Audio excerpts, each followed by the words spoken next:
What terrifying confession has someone told you while intoxicated? Story 1. I was hanging out with an older guy I had recently started working with as a butcher in a grocery store. After a couple of beers, he began telling me that he had spent 17 years in prison. He got out 2 years ago, and this was his first job ever, at 64 years old. I got curious and asked what had happened, if it wasn't too personal. Without hesitation, he simply replied, "I cut him down with an axe, that piece of trash. And now he's a butcher. I guess he really enjoys his job." Story 2. I was showering off my blackout drunk father because he had soiled himself, when he suddenly started crying and confessed that he had been pinned down and assaulted by his brother's friends. I was 16 when this happened. He worked an early shift, so he was always home when I got back from school, usually drunk about 4 days a week. He was never abusive or angry, just distant. But in that moment when he blurted it out, I could see the pain and burden he had been carrying through his tears. I was obviously in shock, so I just let him cry and talk while I listened. I finished washing him off and got him to bed, where he slept it off. He was completely blackout drunk, so I knew he wouldn't remember the conversation, and I kept it to myself. Other than my therapist, I've never told anyone until now. He blamed himself, and unfortunately, there is still a stigma around men admitting to having experienced such trauma. But it does happen, and it needs to be acknowledged. My father coped with it in an unhealthy way for a long time. Whether he ever got proper help, I'll never know. But he's been sober for over 20 years now, and is much more present in our family's life. Story 3. My father endured ongoing abuse from his 3 older half-brothers throughout his childhood, so they wouldn't harm his little sister. As a result, he grew up battling addiction to drugs and alcohol due to the pain and anger he carried from years of trauma. He eventually found a therapist in his late 40s who helped him start the healing process. I remember how he would come home from sessions, shut himself away, and not want to talk. Years later, he finally told me about the abuse, and then I understood why those therapy sessions were so difficult. He had to relive all of it. It breaks my heart just thinking about it. He hasn't touched drugs or alcohol in about 4 years. He had a brief relapse with alcohol after my brother's passing. Still, he is the kindest, most compassionate man I've ever known. Even if he had only a single dollar left, he'd give it to someone in need. He's helped me through so much and accepted me completely. He's not my biological father. He came into my life when I was 8, but he chose to be my dad every single day. I love him with all my heart. Story 4. During my freshman year of college, among the many new friends I made, there was one guy who was always joking around, very laid back, casual, and always down for anything. The biggest red flag was that whenever people were drinking and hanging out, he would always black out. He drank way too much and would stumble around like a rag doll. One night after a party had wound down, a few of us asked him, while we were all still a bit tipsy, why he always drank to such extremes. With his head drooping and speech slurred, he told us that just a few months earlier, during the summer before college started, his best friend had called him. They lived in a small town by the beach, and his friend asked him to come watch the sunset with him. He biked over. They sat down and talked for a while. Everything seemed normal. Then his friend pulled out a pistol and took his own life right in front of him. My friend had to call the police while covered in blood and fragments, completely in shock. And just a few weeks later, he moved to another state for college, still numb and unable to sleep or concentrate. He never remembered telling us that story, and none of us brought it up again. His drinking habits didn't change until just before graduation, when he finally started going to therapy. He got a job right after finishing school and seems to be doing much better in the years since. Story 5. This was about 6 months ago. My brother and I were drinking one night because it was the weekend, and we just wanted to unwind and play video games. We had done plenty of shots and had several drinks. We were completely out of it. We were having fun playing some old World at War zombies for nostalgia, and we paused the game to grab some chips. As I was grabbing the salsa, he told me that he had tried to end his life about a month earlier. He had taken some pills, and they had to pump his stomach. He said that the whole time he kept thinking of me, and how devastated and depressed I would be if he had died, and that he never wanted to lose me. I told him that I had also been in that place once, and thought the exact same thing about him. We continued playing zombies while talking about everything imaginable, and since that night, we've spoken every single day without missing one. We're both doing a lot better now, and are both in therapy. It's nice having someone to talk to and trust about these things. Story 6. One time, an old acquaintance, F49, and I, M32, were drinking late into the night. She drank much faster than I did, and before long, she randomly and drunkenly confessed something to me. When her aging and sick mother, whom she deeply resented and found extremely difficult to care for, was left in her care, she intentionally withheld some medications and gave her too much of others, with the intention of ending her life. It worked. She told her siblings that the illness must have finally taken its toll and that their mother passed in her sleep. Since their mother was already elderly and ill, there was no autopsy. A minute later, she seemed to snap out of it and apologized profusely for telling me, adding that I was the only person she had ever told. Story 7. My ex in college once told me, while he was blackout drunk, that a few years earlier, he and a group of kids broke into a house to have a party. The family who lived there was away on vacation or something. I'm not sure how they picked the house or knew it would be empty. Sorry, it's been like 12 years and I've forgotten some details. They all got drunk and someone thought it would be funny to break a picture on the wall. Then someone else did the same. Eventually, it spiraled into them, destroying the entire house. Everything they could. All the windows were broken. They broke the legs off the chairs and used them to punch holes in the walls. They stole and ripped clothing, tore or burned all the family photos and more. I don't remember everything he said they broke, but I remember him crying, saying they ruined those people's lives and that there was no way to make it right. I honestly think he was so intoxicated that he didn't remember telling me, because we never mentioned it again. Anyway, about 2 years later, he punched me in the face for asking for a ride to work one too many times. So I guess he wasn't a great person regardless of his past or substance use. Story 8. My great-grandfather served in World War II. He never spoke about it. If you asked him, he would politely get up, grab his drink, and leave the room. But after my first deployment to Afghanistan, he called me and said, I can finally talk to someone. I started spending a lot of time with him. I'd tell him my stories and he would share his. During one of my visits home on leave, we spent the night drinking together. After a while, he told me about the time his unit discovered a small concentration camp. He explained that they weren't all as large as Auschwitz. The first thing he remembered was the smell, so strong it made him nearly vomit multiple times. This camp didn't have ovens or gas chambers. When they entered from the north side, there was a pit that had been dug out. Inside were what he believed to be thousands of decaying bodies. He was sure that the ones at the bottom were just skeletons by then. People they spoke with said that the Nazis lined up individuals at random and executed them, letting the bodies fall into the pit.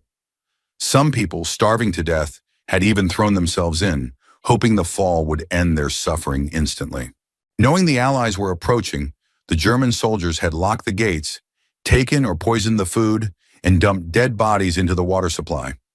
The disease and infection were so widespread that many of the soldiers in my great-grandfather's unit were afraid to help. He told me that of everything he had experienced, that moment was the worst. It tore him apart, and those people haunted his dreams. He felt like he hadn't done enough, that every day their unit couldn't push the line forward was another day those people were left to suffer. My great-grandfather was proud of his service, and he lived a good life. He passed away in 2011 at home, peacefully watching his favorite show. Story 9. On my birthday, I got really drunk at home with friends and let slip my most devastating memory from my time in the military. That's really the source of my PTSD. While in Afghanistan, my unit came across a stray herd of goats in an area where we regularly met with an informant who was a shepherd. We found a mass of 17 decaying bodies that turned out to be the entirety of the man's nomadic clan. It was believed that the Taliban discovered he was helping us, so they executed the entire group and left them to rot. I spent most of a week burying the bodies.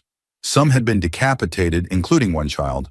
I think my friends were arguing about Ukraine, and I was so drunk and frustrated.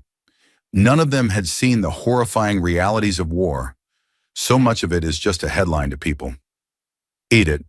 This kind of took off, so I wanted to add some context and thank everyone for the kind words and support.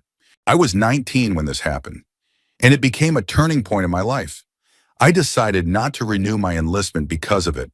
I know the conflict in Ukraine is different from the war in Afghanistan, but I was drunk and have always resented how so many Americans promote violence abroad without ever seeing its consequences firsthand. After that deployment, while stationed in Germany, I learned that the way we buried the victims didn't align with Islamic or Pashtun traditions. I didn't know that at the time, but I always suspected the event was hidden from the Afghan people to avoid questions about U.S. involvement in informant networks, especially now that the Taliban are back in power. I've carried personal regret ever since. Part of my job involved coordinating information requests for operational intelligence. Sometimes this meant using informants, though the details weren't always shared with me. I live with the painful possibility that, while I was sitting at a desk trying to complete a PowerPoint presentation, I may have contributed to the horrific deaths of innocent people. Story 10. They didn't tell me this while drunk, but I think it fits here. I volunteer at a nursing home, and when one of the female residents was nearing the end of her life, she confided something heartbreaking. Her husband once cheated on her with the neighbor's wife. When the neighbor's husband found out, he was furious and intended to hurt her husband. But instead, they came to a disturbing agreement. The neighbor's husband would not harm her husband if he could return the favor. In short, her husband agreed to let the neighbor have her in exchange for his own safety. It gets worse. She later became pregnant and told her husband for the rest of his life that the child was his, though she strongly believed it was the neighbor's. She carried this emotional weight for her entire life. Her son's paternity and the betrayal of being treated like a possession. It was truly a heartbreaking conversation. Story 11. My brother got extremely drunk 2 years ago at Thanksgiving. He had like 7 or 8 beers. At first he seemed fine, but then he started sobbing, and I was the one comforting him for over 3 minutes. He opened up about his struggles with depression and how he felt left behind compared to his friends' relationships and happiness. He said he was genuinely happy for them, but also deeply sad that he couldn't experience that kind of joy. He admitted he had thought about ending his life, but said he was too scared because he didn't want me to be alone. That night was a turning point. I was finally able to help him get on antidepressants. He also brought up something from when we were around 6 years old. He had put gum in my hair, and we had to cut it off. He was sobbing, calling himself a terrible brother, and saying I didn't deserve that. I didn't even remember it happening, and I ended up with short hair anyway, so I didn't care. He's doing much better now and hasn't gotten that drunk again. I love my brother so much. I think I'm going to give him a hug. Story 12. Just a warning, this one is kind of disturbing and maybe upsetting for those sensitive to stories involving harm to animals. During my freshman year of college, a guy who lived on my hall, I'll call him Rick, seemed like a pretty nice guy. He had a charming personality, though he could be a bit over the top and too much at times, but most people liked him. A few months into the school year, Rick decided to secretly keep a bunny in his closet as a pet. It was actually his roommate's girlfriend who mostly cared for the bunny, and she loved it deeply. This went on for several weeks, but one day, the bunny was just gone. I asked around to see what had happened, but no one would say anything. Then a few nights later, while everyone was drinking, Rick's roommate's girlfriend suddenly confronted him and accused him of killing the bunny. That's when the truth started to come out. Slowly, a group of intoxicated students, myself included, learned that Rick had harmed and taken the life of the bunny over the course of several hours. He admitted to having those kinds of urges and said he had done similar things before. He even asked me if I'd buy him another animal since he wasn't allowed to anymore. It was a horrifying situation, and honestly, we should have taken action and done more. I still wonder how many more animals he may have hurt. Story 13. Last night, my best friend told me she loved me and wanted me to leave my wife. I've known her since grade school, and I felt sick hearing that. I don't even know if she remembers, because this morning she texted me about a new manga release that she thought my wife would like. Edit. I spoke to my wife. She got home a few hours ago and had actually gone to my friend's house to pick up my guitar and Switch, which I had left there. My friend was quiet and seemed like she had just woken up, so I wonder if she's anxious about how to handle everything. I told my wife what happened. She cried a little about her relationship with our friend, but was mostly focused on how I was feeling. She told me to wait before making any decisions about cutting the friend off and encouraged me to talk things through before acting. We also read through a lot of the comments here, which sparked important conversations. There were a few more specific and uncomfortable things my friend said that I didn't post here, but my wife wants to talk to her about those later, after I've had the conversation I need to have first. For those worried that I'd leave my wife, please don't be. The idea is laughable. My wife has no competition, No one compares to her. There is absolutely no one as amazing or as wonderful as my wife, and I'm never going to forget that. Thank you all for the support and advice. It's meant more than I expected from a random post. Story 14. My parents eventually admitted that they had another child who passed away before my twin sister and I were born. That in itself wasn't what made the situation terrifying. Tragically, that does happen. What made it disturbing was the fact that my sister and I somehow already knew, yet our parents spent our entire lives convincing us we were mistaken. I'm not sure how we knew. Our brother passed away a year before we were born. We never met him. There were no photos and he was never mentioned. Our parents and the rest of our family completely erased him from existence, which is actually very typical of our family dynamic. They shut down and erase anything they don't want to face. Still, from a young age, both my sister and I would talk about having a brother. Many of our childhood friends even knew about him. When it was finally revealed that we were only two siblings, people accused us of lying, but we genuinely believed it was true. Over the years, we confronted our parents multiple times. Every single time they denied it. They swore we never had another sibling and that we were simply confused. But then one day, while they were drunk, we overheard them talking about him. We rushed in and confronted them, and they finally confessed. What's still unexplained is how we knew. We must have seen or heard something as toddlers that stuck with us subconsciously. But the most unsettling part is that even now, we both feel like they're still hiding something. We each have a vivid memory of playing with a slightly older boy when we were very young, and in that memory, we both believed he was our older brother. Story 15. I was at a bar with a coworker from the kitchen. He had apparently been stabbed during some kind of altercation years ago. I never asked him directly what it was about, but he always struck me as a kind of laid-back, hippie-type guy, into fish and widespread panic, seemed like a mellow stoner. I assumed it had just been a case of someone messing with him that escalated, though I didn't know for sure.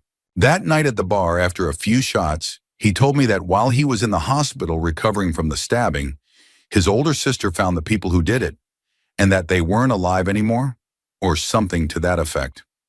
He talked about how dangerous she was and how she had connections to some very serious people. He actually passed away a few months ago suddenly, from what was said to be a stroke. He was only 38 at the time. He had been gone from the restaurant we worked at for a while. He'd been let go for drinking on the job. I assume his passing was random or related to something undiagnosed, but it still felt strange. He was an interesting guy. Story 16. One night I was at a bar in an affluent town when an older man next to me started talking about his sailing days. He said he owned a 60-foot sailboat and used to sail all over North and South America. His story took place in the mid-1980s. He said one night, while anchored near an island off the coast of Venezuela, he and his girlfriend had just fallen asleep when he heard a bump. At first, he didn't think much of it, but decided to check. As he climbed the steep stairs from the cabin to the deck, like most sailboats have, he grabbed a pistol he always kept holstered on the railing. As he got halfway onto the deck, he saw a man climbing over the railing with what he described as an automatic weapon, something like an AR-15. He said he fired 2 rounds and the man fell back overboard. When he looked over the side, he saw that the man had landed in his own boat, and there was another armed man there as well. He said he shot that man, pulled up the anchor, and got out of there fast. He explained that pirate activity wasn't unheard of in that region, and that people would board sailboats, tie everyone up, take all their belongings, and sometimes even destroy the vessel with people still on board. That bump he heard had been their boat coming alongside his. He said that was the last time he ever visited South America. Story 17. Not terrifying, more heartbreaking. A few years ago, my dad came to talk to me while he was a little tipsy. He was trying to talk to me about my depression, which at the time was very new to us and difficult to open up about. Out of nowhere, he started crying. I had never seen my dad cry before. He told me that he met my mom when she was working as a dancer, and he was a bartender at the same club. He said he always regretted where they came from. They had both struggled with substance use before I was born, and that he wished he could take all of my pain away and bear it himself, because he knew how it felt. He said he was so desperate to make sure our family was financially stable and happy that he would have done anything to protect me from what I was going through. Until that moment, I had only ever seen him as a kind of annoying dad. I hadn't bonded with him much. But after that, I started to truly get to know him as more than just dad. Now he's my best friend. In a way, that one emotional moment changed everything and gave me the chance to have the healthiest relationship I've ever had with him. Story 18. My first college roommate got extremely drunk one night after his girlfriend broke up with him. While I was helping him into bed, he told me something horrifying. He confessed that he had taken advantage of her while she was passed out on medication when she was sick, and that it happened while I was asleep just 10 to 15 feet away from them. He described everything in disturbing detail. I felt terrible. A few weeks later, I found his ex on campus and told her what he had said and how I felt. It wasn't an easy conversation. She reassured me that she didn't hold me responsible for what happened, but I told her I would be willing to testify if she chose to report him and the case moved forward. My roommate ended up leaving the university at the end of that semester. I had informed the school of what he confessed to, but he denied it and claimed I had coerced him into saying it while he was intoxicated. During the investigation, I switched roommates because of how passive-aggressive he became toward me. It still haunts me. I wish I hadn't been such a heavy sleeper. I might have been able to stop it. Even now, I carry some guilt about it. Years later, I was invited to her wedding. We caught up, and I got to know her husband too. We had similar class schedules and would often talk and hang out. Story 19. It may not involve violence or crime, but a few months ago, my mom got drunk and high enough to finally tell me why my late grandmother treated her so horribly and made her life miserable for decades. It was about the house. When my grandparents divorced, my mom was 17, and her choice of which parent to live with would determine who got to keep the house. She chose my grandfather because he had a consistent 9-to-5 job, while my grandmother, as a reporter, could be gone at all hours. After that, my grandmother became extremely abusive and cruel toward her. Despite it all, my mom never abandoned her, even though I believe she should have. My grandmother lived with us from before I was born until she passed away in 2009. I was 15. Even as the grandchild she loved, growing up with her affected me so much that she became a regular topic in my therapy sessions. What scares me most is how much long-term emotional damage and abusive behavior stem from one decision, a decision forced upon a teenager who never should have had to make that choice. That night made me question my faith in people more than I'd like to admit. Story 20. I was at a bachelor party with an old friend from high school and a few other people we had grown up with, though I wouldn't call them friends. One of them had always been a loudmouth who thought he was tough. Right after high school, he went into the Marine Corps. I'll refer to him as FOF, friend of a friend. He had completed 2 tours in Afghanistan and was scheduled for a third, but instead he was back in the US attending the party. After a night of gambling and drinking, he started telling us a story about a certain Afghan tribe in a remote province that allegedly abused and exploited children. He claimed that he and some fellow soldiers would shoot the tribe's livestock during patrols as target practice. Then he casually added, "And sometimes there are stray bullets." I later learned what that actually meant. He and his unit had opened fire on and killed several civilians. He never went on his third deployment because they were all court-martialed and dishonorably discharged, but no further charges were brought against them. Apparently, he had shot a child, claiming the child had a Suic vest, but that was later found to be false. He is now a police officer and has been involved in 3 fatal shootings while on duty in the past 6 years. Each incident was ruled as self-defense, despite significant evidence suggesting otherwise. Story 21. Sometime shortly after Y2K, I went out drinking after work with some coworkers. One of them, a police officer we all liked, casually told me that he routinely harassed a group of well-known local transients, people struggling with addiction and homelessness. He admitted to regularly taking their belongings, alcohol, and other property, thinking it was funny. He rationalized his actions by claiming they were always involved in crime, stealing, dealing, and such, and that by targeting them, he was doing society a favor. I had never encountered police misconduct firsthand before, and his story gave me serious anxiety. That following Monday, I sought out the people he was targeting. I showed them a picture of the officer, gathered their statements, and was eventually able to secure a warrant for his arrest. Long story short, he was arrested when he showed up for work. He lost his job and went through a legal process afterward. While some co-workers distanced themselves from me, most supported me and the principle that no one should tolerate misconduct, especially from those in power. I don't regret it for a second. Story 22. Not exactly drunk, but maybe a little buzzed after a couple of beers. My late grandpa on my mom's side once told me a story about the twitch he had. As kids, my siblings and I would sneak up behind him and tap the back of his neck. He'd flinch, move his head, then give us a playful smile and say, "You better watch it," while we giggled. We never thought much of it. During my teenage years, I stayed with my grandparents for a summer visit. One evening, after a couple of beers, we were watching TV, and I casually asked why he always twitched when his neck was touched. That's when he opened up and told me he had served in Vietnam. He and some of his unit were captured, and on more than one occasion, he had a gun put to his neck, either while being marched or even while sleeping.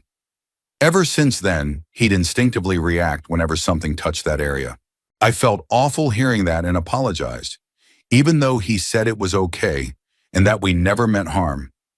After that, I never touched his neck again. Just thinking about what that must have triggered for him, it gave me a much deeper understanding and respect for what veterans carry with them for life. Story 23.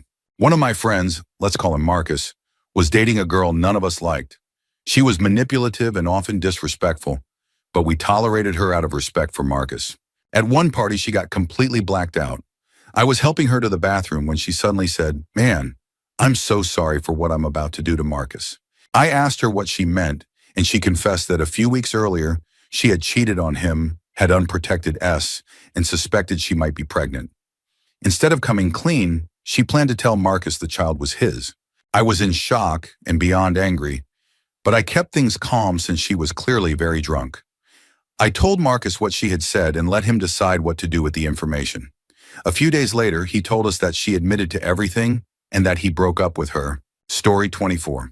I'm not sure if this is truly terrifying, but it has bothered me for years. Over 6 years ago, I rented a house with 3 other guys I knew fairly well. We hosted parties often. Eventually, we all started noticing things going missing. None of us suspected each other, so we assumed it must have been people from the parties. We moved on and stayed friends. Years later, I was at a bar and ran into a former high school classmate. Our school was small, so we all knew each other. This guy, who was in the police academy at the time, started joking about all the shady things he'd done and how wild it was that he was going to be a cop. He was drunk and began bragging about how he and a friend would go to house parties. One would distract guests with card tricks, while the other would sneak through the house stealing things. As he was talking, it all started clicking. He and his friend had been regulars at our parties, and one of them always wore a backpack. I confronted him then and there, and he left awkwardly. I never took it further, aside from telling my former housemates. He never became a cop, for reasons unknown, but the experience shook my trust in people and has stuck with me ever since as a painful lesson. Story 25. I work in physical therapy and once had a middle-aged male patient recovering from major surgery. His wife would often join him for sessions. One morning, however, another woman was in his room. Turned out to be his sister, who was visiting and wanted to watch. During the session, the man was acting a bit loopy, likely due to pain meds. Through conversation, I learned that her husband, his brother-in-law, was on his deathbed from a sudden illness. Out of nowhere, the patient said he had something he wanted to get off his chest. He revealed that, decades ago, he had been married to a different woman and divorced her. His family thought the marriage ended due to incompatibility, but in reality, he caught his current brother-in-law having an affair with his then-wife. He had never told anyone, not even his sister, and dropped this revelation right as her husband was about to pass away. She ran out of the room sobbing. The timing was brutal. He could have waited and spared her, but instead, he dropped a truth bomb that changed everything. Story 26. My spouse and I were a bit high while discussing internet safety for our kids, when he opened up about something that happened in his early teens. He used to role-play on AOL message boards with a woman who eventually wanted to meet him. She drove to him, only to be shocked that he was just a teenager, while she was clearly in her 30s. Coincidentally and somewhat ironically, I had a similar experience as a teen. A guy I was talking to online lied about his age. When he showed up at my workplace one day, he looked close to 40. He tried convincing me he had a baby face and gave other excuses. But I instantly knew something was wrong. I cut contact immediately. Things could have gone very badly. No one even knew about him. Looking back, I'm really glad we had that conversation. It helped us reflect and be more open, not just with each other, but especially as parents. The internet felt like the Wild West back then, and we want our kids to be informed and safe in a way we weren't. Story 27. A close friend of mine moved from Florida all the way up to Wisconsin, but he rarely talked about why he left behind his friends and family.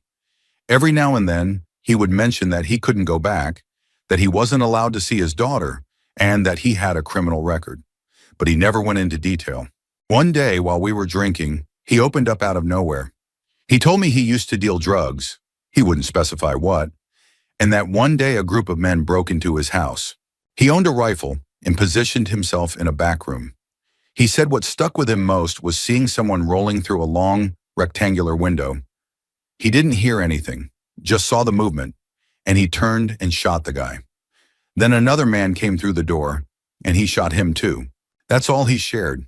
He wouldn't say more, and hasn't brought it up since.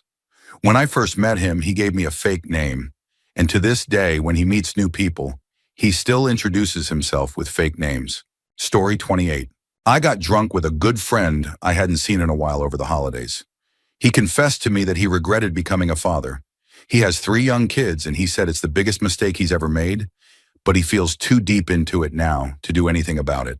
He told me he hates his life as a father and drinks himself to sleep every night to avoid thinking about it. He cried the entire time, and I could tell it was really hurting him. I didn't know what to say, so I just let him talk. I've personally never wanted kids. I've known this since I was about 10 or 11, and I'm very open about it, which is probably why he felt safe telling me.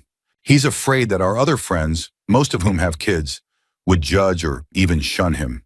Honestly, they probably would. Some young parents can be incredibly judgmental. The way they've criticized me for not wanting children speaks for itself. I've never told anyone because it's not my place. What really shocked me is that he's an amazing father. His kids adore him. He has a solid relationship with his girlfriend, and they've been together for over 10 years. He does everything for his children. At first, I thought he was just venting, but I realized he really wasn't. He's just been hiding it all very well. I think the pandemic and the state of the world have taken a toll on him, and probably on a lot of young parents too. Story 29. I know a Vietnam veteran who goes by the name Soldier. He struggled with addiction and spent a lot of time on the streets, but he was kind. He used to take out our trash for a few bucks, and over time, we got to know him well. Locals told us that even as a child, something was always off about Soldier. He was never quite stable and probably should never have been drafted, but he was. He served in Vietnam. One day during a barbecue at my place, he joined us for some beer pong, grilled food, and a little weed. He was having a great time and began telling us stories. He said he operated a tank during the war. One day a sniper took out the tank's tracks, and they had to evacuate. On his way out, he was grazed in the shoulder and head. The next thing he remembered was waking up in a Vietnamese village, wounded but being taken care of. He said the villagers fed him, cared for him, and kept telling him, "Go home, this is not your war." Not long after, he woke up to the sound of helicopters and gunfire. American forces were attacking the village. He tried to stop them, but couldn't. He said he picked up a rocket launcher and fired at his own helicopters to defend the only people who had ever shown him kindness. He was later discharged. He lives on the streets and never learned to read. One day he brought me a letter from the government about his benefits being held up pending appeal. I was just a teen when I read it for him. He had been waiting for years. I don't see him anymore, just the occasional mugshot on arrest pages. I don't know if he ever got the help or money he was owed, but every time we drank together, he'd get emotional, tell everyone he loved and appreciated them, and repeat that story. It never changed. Story 30. I went to a Halloween party several years ago, and later that night, a group of about 20 people had gathered around a fire pit outside. Everyone was chatting in small groups, as is typical at parties. I stepped inside for a bit, and when I came back about 10 minutes later, things had changed. Instead of people talking in groups, the crowd was almost entirely silent, listening to one very intoxicated guy telling a story. I didn't know the guy and later found out that, aside from his girlfriend, no one else at the party knew him either. So there he was, telling this deeply personal story to about 20 complete strangers. What was the story? It was about a family vacation to Europe when he was a teenager. and how during that trip he was assaulted by a man. As the story progressed and it became clear where it was going, his girlfriend tried to gently intervene. She said things like, "Are you sure you want to tell this now? And maybe wait until we get home." But he kept going, telling the entire story in vivid detail. When he finished, he said something like, "I can't believe I actually got all that out. I've never told anyone." It was hard to describe the atmosphere. Awkward, emotional, overwhelming. I felt horrible for him and truly hoped sharing helped him in some way. But knowing how drunk he was and hearing that it was his first time telling anyone, I can't help but think that waking up the next morning must have been devastating. I'm not judging him. I just hope he was comfortable with how and where he shared his truth. Story 31. A friend called me one night asking if he could crash at my place. When he arrived, I learned that he and his wife had been drinking with neighbors when she said she was stepping out to get cigarettes. She was gone longer than expected and wasn't answering her phone, so he drove to the gas station and found her in a car with another man. He was devastated. The police got involved and they ended up dropping him off at my house, which was about 20 minutes away in a different suburb. They already had a daughter at the time and later had a son. I thought he would divorce her, but they stayed together. He made me swear never to tell anyone, and I kept that promise for 4 years. We aren't even that close. He didn't call me first, but I was the only one who knew. Since then, his drinking worsened and he'd occasionally start arguments when drunk, including at a friend's wedding. I was the only one who knew what was going on, so I felt responsible for helping him hold things together. He once told me the only reason they stayed together was for their kids. A few months ago, another friend mentioned that he had recently gotten extremely drunk and became unresponsive. His wife called for help, and our friend told him that she had cheated on him multiple times. I had only known about one of the incidents. One affair had taken place when he moved to a different city for a job, and she stayed behind for a few months. That friend was shocked I hadn't told my wife. He had already told his. That night, I finally shared everything with my wife. We still see this couple regularly. I don't think his wife knows that I know.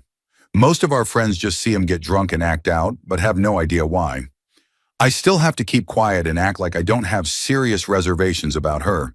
Story 32. One night I was out drinking at our small local bar with my cousin. His girlfriend of many years, whom I've known for a long time, came to pick us up.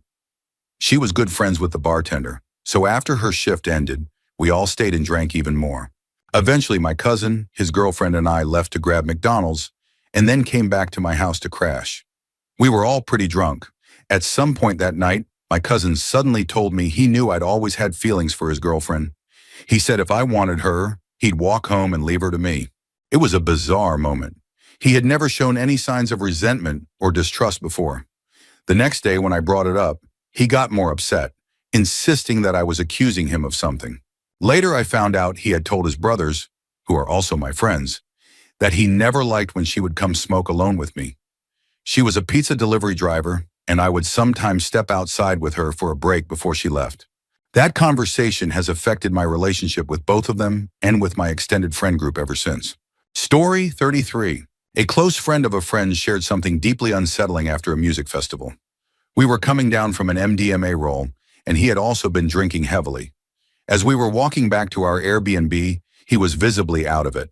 He's Korean, and when I first met him, he'd occasionally rant about how much he disliked white women, calling them fake and shallow. At first I thought it was just weird humor, but it quickly got old. Over time, it got so extreme that if someone had told me he had seriously hurt someone, I wouldn't have been surprised. I would have even felt guilty for not reporting the way he talked. That day, it got even worse.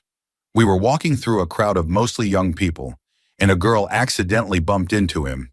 He immediately turned around and cocked his fist as if to hit her. I grabbed his arm just in time to stop him. He was furious and shouted things like, "Why'd hurt her? White girls think they can say and do whatever they want." Then he added something personal and self-deprecating about his body that just came out of nowhere. It was disturbing and really changed how I saw him. That moment stuck with me as a harsh reminder that people can carry deep resentment and instability beneath the surface. Story 34. My paternal grandmother was not financially stable, but she was the most caring grandparent a child could ever hope to have. My nuclear family was solidly middle class while I was growing up, So I didn't realize until adolescence that she was constantly buying things she couldn't afford to spoil her 5 grandchildren. We all had a baby's day out sleepover at her tiny house one weekend per month until we started driving. She would pull us out of school on our birthdays and bring us home with new video games and a month's worth of treats. She gave the coolest gifts at Christmas. She also cared for my adult aunt with Down syndrome, even though both of them had serious health issues that should have warranted in-home nursing care. I say all this to make clear how deeply her devotion shaped our childhood happiness. She was a bit of a hypochondriac, reckless with money, and had a way of guilting my dad into maintaining toxic relationships in the extended family. But I loved her fiercely and considered her a saint throughout my youth. Things became rocky in our immediate family just before I left for college, and her calls were the only ones I was always happy to answer. The gifts tapered off after graduation, but the love never did. After undergrad, her health declined rapidly. I started scheduling long weekends off work to drive home and spend time with her, knowing our time was limited. On my second to last visit, she was clearly under the influence of prescribed palliative medication from the moment I arrived. I didn't mind, didn't. We sat on the couch for hours just talking. When she fell quiet, I'd reminisce about childhood sleepovers, and it seemed to bring her joy. I half-jokingly asked, "What made you spoil us so much growing up?" Her face turned solemn, and in a near whisper she said, "Because my marriages cheated your father of a childhood." She began to reveal the darker corners of our family history. All 3 of her husbands, including my biological grandfather, had been abusive in different ways. I had known some of this, but not the most horrifying parts. Her second husband, my aunt's biological father, was the worst. He had severe substance abuse issues, and when using, he became violent. She would send him on fishing trips just to protect the household. One night, he sped into the driveway, screaming threats. He had a butcher's cleaver and a coil of rope, saying he would end everyone in the house and dump their bodies over a nearby dam. My grandmother and my uncle, who was only 12 at the time, defended their home with a 12-gauge shotgun and a .30-06 rifle. Before he reached the porch, they stopped him. The police arrived, removed the body, and that was it. I was stunned. Hearing such traumatic family history was shocking enough. But finding out this gentle, loving woman had survived so much and even had to resort to violence to protect her children, it left me speechless. A few weeks later, I returned to visit again, but EMS had arrived 10 minutes before I did. She had collapsed in the living room, and my aunt found her. That was the last real conversation I had with my grandmother, outside of a few "love you, miss you" voicemails. Story 35. A while back, my cousin B had been hanging out with cousin A. They aren't siblings. They had drinks, talked, and caught up like old times. Immediately afterward, cousin B called me. After 20 minutes of hesitation, trying to decide whether he should tell me, he finally said it. Cousin A had confided in him that she had been assaulted by her older brother, cousin D. The shock hit hard. Cousin D lives near me, and he's been very close friends with cousin B for the past 5 years. Worse, cousin D is seen as the golden child in our extended family. Among the aunts and uncles, he's the cherished nephew. Among the cousins, he's the favorite. We come from a large family, and he's regularly invited to dinners, often acts as a babysitter, and is especially close to the younger cousins, particularly the younger girls. I've never known what to do with this information. I've always been uncomfortable with how involved he is with the younger kids, but I don't have proof, just the weight of a secret that has never left my mind. Story 36. I had a feeling something was off in my marriage. So one day we took the kids to a local park, and I suggested we have a few drinks together. She agreed, and as she started to relax, she opened up. That's when she told me she needed to be with other people and apologized. She said we got married too young, and now she had the desire to seek out random encounters. I was stunned, and that's when I found out she had already been seeing someone else for months. She told me that she would leave work to be with him. Even on days when the kids really missed her, she admitted to things that shattered me. On one occasion after seeing him, she came home and acted like nothing had happened. What she revealed made me feel utterly humiliated and betrayed. She never once seemed to care about the damage she caused. Since that day, I've been struggling with intense depression. What she did broke me. She didn't even blink while telling me all of this. She checks every box of a textbook narcissist. There was so much more she did that if I wrote it all down, people would think it was fiction, because of how cruel and unbelievable it all sounds. She is, without a doubt, one of the most heartless people I've ever known. Story 37. It wasn't something confessed to me directly, but I overheard my drunk mom tell her friends that she wished she had aborted me because I ruined her life. For context, I was a very well-behaved child and teenager, especially compared to my younger sister, who has always been extremely difficult, and whom my parents worship. When she was younger, she had selective mutism and anxiety so intense that she would frequently break out in hives. I, on the other hand, have ADHD, something my parents don't even believe exists. It was never treated until I took action myself as an adult.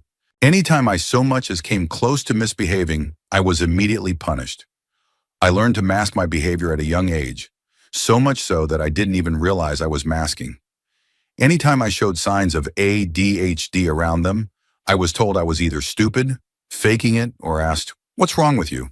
Meanwhile, my sister received years of expensive therapy, the best of everything, and endless parental devotion. All of their weekends, and by default, mine, were spent at her swim meets.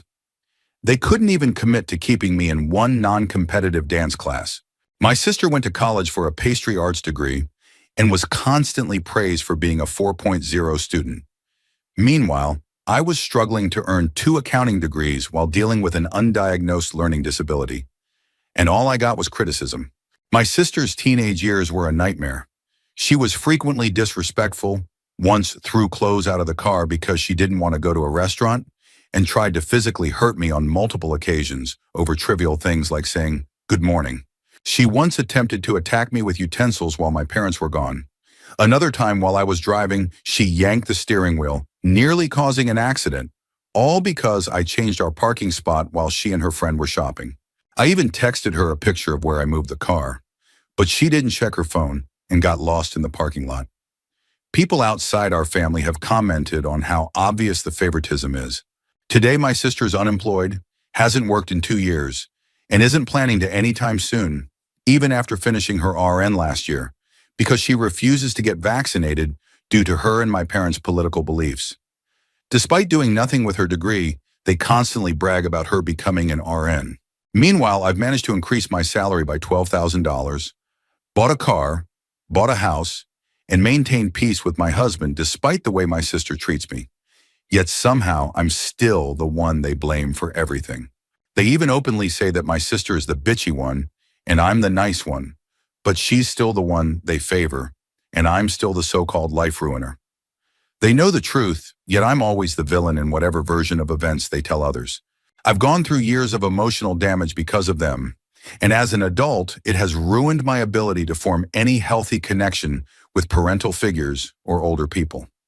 I don't even have children, though I want them, because I'm terrified of treating them the way I was treated. Story 38.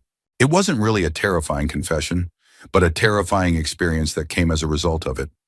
My fiancé and I were staying at a motel while looking for an apartment. There was a bar on the lower level, and his close friend and that friend's fiancé lived in the apartments next to the motel. We would all hang out often. One day while my fiancé was out, his friend came over, knocked on the door, and asked if I wanted to go to the bar with him. He said he didn't want to go alone because he had bad social anxiety. I was hesitant and about to decline, but before I could say anything, he pushed the door open further and let himself in, then flopped onto the bed. At that point, I could tell he had already been drinking. I started to feel uncomfortable and didn't want to be alone in the room with him. Being shy and caught off guard, I agreed to go downstairs, thinking being around other people would be safer. In my flustered state, I forgot the room key and the door locked automatically behind us. As soon as we left the room, he kept asking for hugs, which made me feel even more uneasy. Down at the bar, he started ordering drinks for me. I refused several times, but he insisted, saying he'd put them on his fiancé's tab. Even when I didn't drink what he ordered, he kept ordering more. He began asking personal questions about my relationship, trying to find issues or weaknesses, and then placed his hand on my leg. Things got increasingly uncomfortable as he confessed that he liked me and began talking about problems in his own relationship. He repeatedly told me not to tell my fiancé, his best friend. Even though there were people in the bar, it was a small place, and I was terrified. Thankfully, he eventually went to the restroom, and I used that moment to run to the motel office and ask for a new room key. The woman at the front desk gave me one immediately, and I realized he'd probably noticed I had left. So I ran into the woods behind the motel to hide for a moment. I called my fiancé, told him everything, and he told me to return to the room, lock the door, and wait for him to get back. As I walked back down the motel hallway, I saw his friend coming from the opposite end. He ran to the door before I could unlock it and begged me not to leave or tell anyone what had happened. I told him I didn't want to hang out and just wanted to go back inside. He punched the wall right next to my head, but I managed to get inside and lock the door. Then he left. A few minutes later, my fiancé got home. As I was explaining everything, the doorknob started turning. Someone was trying to get in. My fiancé opened the door, and his friend was shocked to see him there. My fiancé told him to leave, but the guy kept saying, "Fight me," and tried to push past him. My fiancé shut the door and locked it again. Then the guy head-butted the door and broke it down. He was a large man, easily 200 pounds heavier than my fiancé, and they started fighting, rolling on the floor. I was screaming and ran down to the bar to get help. The motel owner, his son, and a friend all came upstairs, and it took all three of them to hold the man down. They had to sit on him to restrain him. The police and paramedics arrived. He was bleeding and began spitting on them while shouting delusional things, including claiming I was his girlfriend. I'm incredibly thankful my fiancé got home when he did.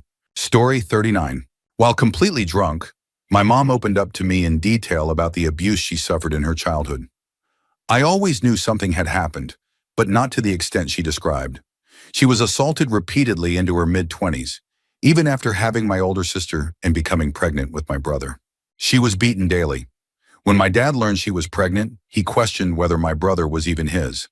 When he confronted her father, he was beaten so badly that he ended up in a coma. My mom's mother knew about everything and did absolutely nothing to stop it. In fact, she even took part in the abuse. My mom had two older brothers and a sister. One brother was occasionally beaten and the others were left alone. My mom can be difficult to deal with on a normal day, but now I understand why.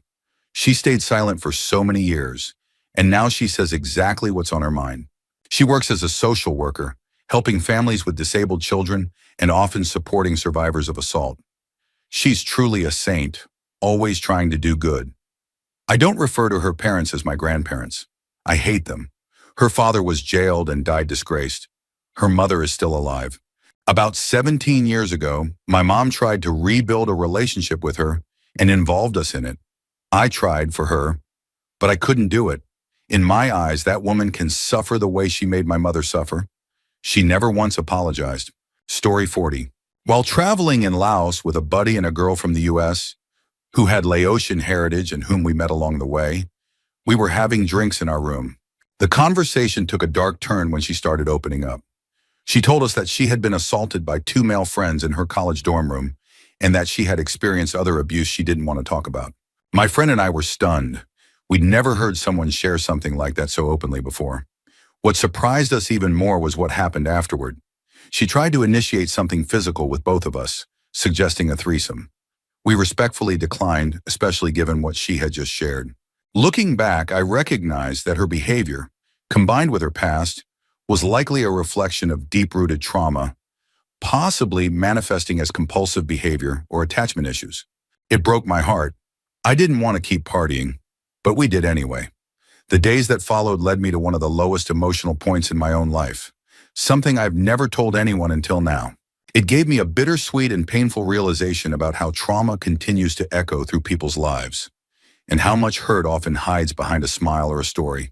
Story 41. I was couch surfing my way through Japan about 12 years ago and spent some time in Nara with a woman who offered to host me. I'm not sure whether it matters, but just in case of cultural context, I'll mention that she was Indonesian with permanent residency in Japan, not Japanese. She was incredibly beautiful, charismatic, and intelligent. She owned a small dance studio, and that's where I slept, on a mat laid out on the studio floor. It worked well for me, as I was also a dancer at the time. The only odd thing I noticed was her lack of friends. She never mentioned any, and I never saw her interact with anyone socially. After a couple of days in Nara, during which I enjoyed sightseeing and spending time with her, we went out one night for sake. As the drinks flowed, Her polished and charming demeanor started to shift. She had previously told me about how she and her former best friend were supposed to take a vacation together in northern Japan, but he had canceled. She expressed feeling hurt, claiming he was flaky and inconsiderate. She said she really needed that vacation to relax and was upset that she now had to go alone. The way she told it, he had betrayed their friendship. But that night, with alcohol loosening her filters, she elaborated. The reason her friend canceled was because he had recently been diagnosed with cancer. He had been feeling unwell from chemotherapy and didn't think he could travel.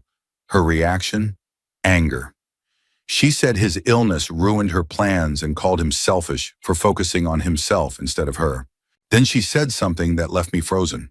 Sometimes I imagine I'm the angel of death, she said, and I come down and cover his mouth during the night until he dies.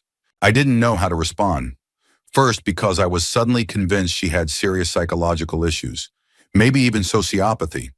Second, because my own best friend from childhood had died from cancer as a young adult, and her words cut deeper than she could have imagined. I was filled with anger and disbelief, but it was late at night and I had nowhere else to go. All my belongings were still at her studio, so I kept my reaction neutral and said as little as possible. I was originally supposed to spend one more night there and even attend one of her dance classes. Instead, I left early the next morning. I packed up and got out without saying goodbye. I didn't want anything more to do with her. Story 42. My uncle is a Vietnam veteran. One night, after a few drinks, he confessed to me that part of the reason he never talks about that chapter of his life is because he actually doesn't remember much of it. He said he was grateful for that, because forgetting allowed him to move on and live a relatively normal life. He had seen so many other veterans get trapped in their memories, unable to escape the nightmares. They never found peace, and some were ultimately consumed by what they had experienced.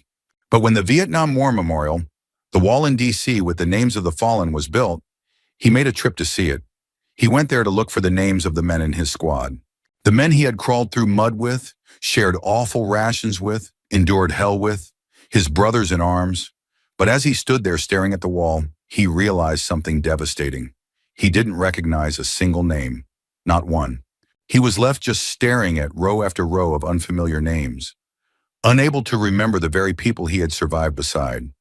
I can't even imagine that kind of survivor's guilt, especially without the comfort of memory, without the ability to say, at least I remember them. My heart aches thinking about how alone and shaken he must have felt in that moment. He survived, yes, but at what cost? And he admitted he was too afraid to open that part of his mind again, too afraid of what it might do to him. He built a life, a career, a marriage, a family, and opening that door might destroy all of it. It's like a triple layer of survivor's guilt. 1, for surviving the war when others didn't. 2, for building a life when so many other veterans died alone and forgotten. And 3, for choosing not to remember, out of fear that remembering would cost him everything. It's layers upon layers of trauma. It just goes to show, no one really survives war. Even the ones who seem fine, who look put together, who smile and move on, carry it with them. It gets inside you, and it never really leaves. Story 43. One time I pulled an all-nighter at the recording studio. I left to go to 7-Eleven to grab a Gatorade, and to get there, you have to cross a small wooden bridge. As I was passing the bridge, I saw a man, probably in his 50s, wearing a red flannel shirt. He looked at me with bright eyes and said, "Beautiful day, isn't it?" I replied, "Yes, sir, it is," while also thinking to myself, why is this guy standing under a bridge at this hour? I walked away, but about 30 seconds after our brief exchange, I heard a loud blast. A minute later, 4 police cars showed up. It turns out the man had taken his own life, right there, under the bridge. The police questioned me since I had been nearby, but they later determined that he had a documented history of mental health struggles and had made threats in the past. It was a surreal moment. Knowing I was likely the last person to speak to him haunts me sometimes. If I had known what he was thinking, I would have done anything I could to try to help. Rest in peace.